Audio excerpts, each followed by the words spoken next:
What's happening, peeps? My name is Purcell, and for this episode, I went to the Ford EV tour that was held at FedEx Field.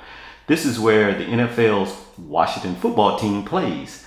I had no invitation, I had no confirmation, I just showed up. I had zero chance of getting in, and somehow I got in. I think I was pretty lucky to see the new F150 Ford Lightning. And how I got in was I saw my good friend who I've been knowing over 10 years. His name is Tony. He works at Ford in Dearborn, Michigan. The last time I saw him in person was January 28th, as you can see, 2020 at the DC Auto Show.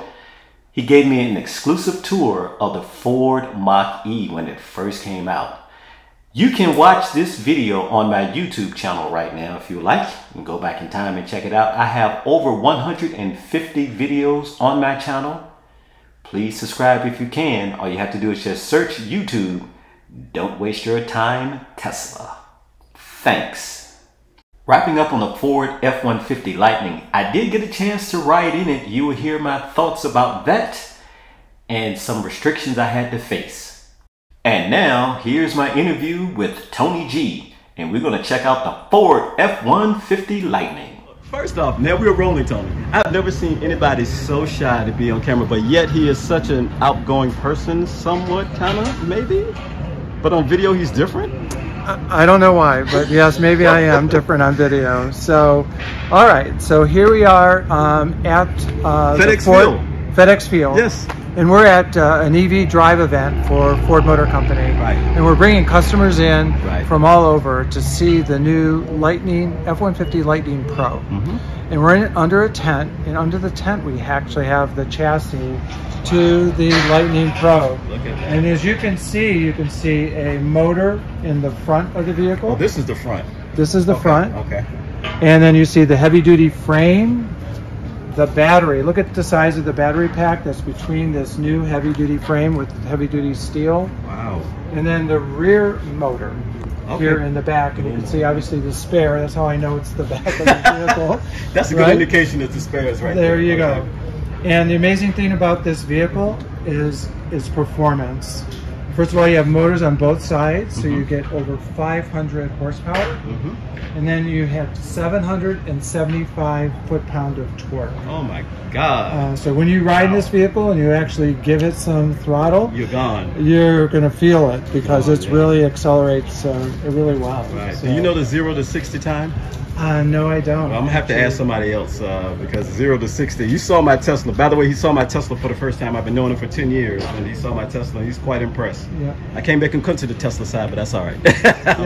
So let's go over here. Yeah. Yes. So over here you have the body Yes. of the Lightning, F150 Lightning, and in the front of the vehicle you have what is called a Trunk. front. That's Yes. right, a trunk in the front. Yes. And you have Pro Power on board, so you can see all the outlets Wow. where you could power a electric tools. And you can see that we have several things plugged in here, the saw, some lights over here as well. Demonstrations will be made a little bit later to customers. I want you to grease the wheels on that for me to get the demonstration there, Tony, for the F-150. I know you can do it. You're Dearborn, man. Come on, brother. Right? Oh, that's right. That's right. Around the side of the vehicle, you're going to see the charging port. So here's the charger. Okay. This is the port for regular. What you want is really a level 2, higher amperage charger. And then if you had to do a DC fast charge, you just flip this down, and that's for the DC fast charge plug. Right. This would be an indicator that shows how much charge you have in the vehicle. Now, I understand Ford bought Electrify America. Is that correct? Well, we've bought a company called Electrify, and they are a company that's going to help us with all the charging solutions, depot charging, the software for charging, helping people design and develop their charging locations. Now, remember, we were in DC. This is why Tony and I, right before the pandemic, Tony and I was talking at the DC Auto Show. You showed me your Ford Pass. So will that Ford Pass still come to play with a vehicle like this? Absolutely. Okay. So yeah, so Ford Pass. I don't want to get your code, but remember we did this before on TV. Yeah, so no, Ford Pass is amazing actually, especially for electric vehicles. Right. So when you go to Ford Pass for your electric vehicles, Ford Pass will then have a map, and in this map, look at the charging. You could look on this map and pick charging and find out charging stations that are local to your area. And here you can see, and you said Electrify America, that's the network. You can see a charging station right here. This happens to be California. Yeah, I started to say we're in Anaheim. When I was in Anaheim at another trade show, you can see charging stations all around. And as you expect in California, you're going to see a lot of charging stations. So this was great. Okay. In the back of the vehicle, there's the Lightning logo, by the way. The Lightning logo. And in the back of the vehicle, again, we can watch a TV. You got a TV. But actually, you have, again, Ford Power on Pro. You can see the 220 plug there, too, for Ford Power on Pro. In the back, you have 7.2 kilowatts of power. In the front, you have 2.4 kilowatts of power. So you got plenty of power to be able to run tools for 2 or 3 days at a work site. And the other thing about the Lightning Pro is that it keeps track of the power that you're using on the work site. And you can set it so that you make sure that you turn it off and have enough range to get back to home or get back to the depot or motor pool. And this is another device right here. This is a little extra step device right here. You like the step? I like this too. This is really handy. This is your step, and this is your handle to actually step back into the bed of the vehicle. Okay. Amazing. Yeah, very easy to step into the back of your truck. I didn't lie. Sorry. There you go. Wow. That's awesome. Yep, all these great ideas. Now, I must commend you or your company, because I think you have done, or your company has done, one of the best things to kind of win over the people who have been sitting on the fence about going electric. You got the F-150, obviously the world's largest best-selling truck out there. You're going to make it electric. Yes. Not only are you going to make it electric, but if you lose lights, you'll have a reverse inverter that will actually charge your house. Right. You could actually run your house off of your truck. That is correct. Is awesome. It's because I have a power wall at home, and if we lose lights, I can charge whatever's in my house, 30, 40 amps or whatever. Will it be able to do the same thing for a certain time? Yeah, I'm just not sure. I know that there's the power that you can draw from the vehicle itself, from the battery, but I'm not the electrician that knows how to hook it up. But yeah, Your Ford Pass app will notify you the power has gone out. And it's up to you if you want to turn on the intelligent backup power from your phone, or you want to wait until you get home. Okay, so it gives you that option. So as soon as you want to turn it back on, so instead of also consuming energy, the inverter switch will switch, and it will now start taking energy from the truck to power your home. So technically, this truck with the extended range battery on a full charge can power your house for 3 days. And that's at 30 kilowatts per day consumption per house.